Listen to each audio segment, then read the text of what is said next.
Bryan Kohberger is beginning his 4 consecutive life sentences now for the murders of those University of Idaho students. After a 2.5-year legal process, the case is finally closed. But many questions linger for the victims' families. Liz Kreutz talked with the prosecutor who is finally free to speak about the case. Bryan Kohberger, now inmate 163214, beginning life in this Idaho maximum security prison. But for the families of the victims, still so many questions about why he murdered Madison Mogen, Kaylee Goncalves, Xana Kernodle, and Ethan Chapin. It would always be nice to have an answer to everything, but the reality is that we don't always have that luxury.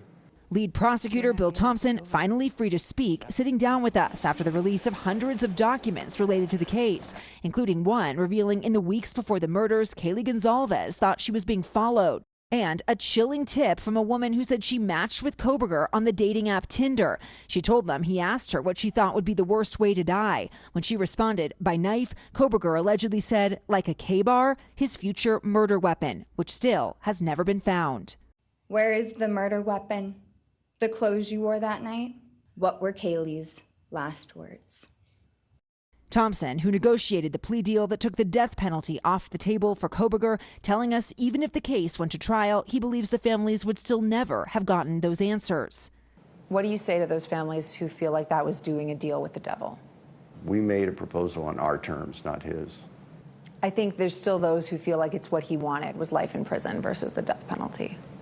I don't know what was going through his head or what he wanted. One way or another, he's going to be in prison until he dies. He took them from me, my friends, my people who felt like my home.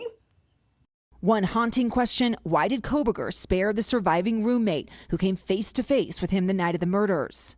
And there's no understanding of why he passed by Dylan and left that night after she saw him. I'm sure there are theories. Dylan had an angel watching over her. The roommate sat next to you, so Bryan Kohberger couldn't see her. Yes. So she didn't have to see him. Now, some victims' families worry Kohberger will draw attention back to himself.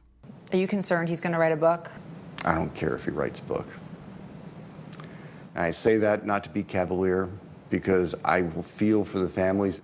My preference is that he just disappear into the Idaho Department of Corrections, close the door forever. He will get out of their custody when he dies. That's Liz Kreutz reporting.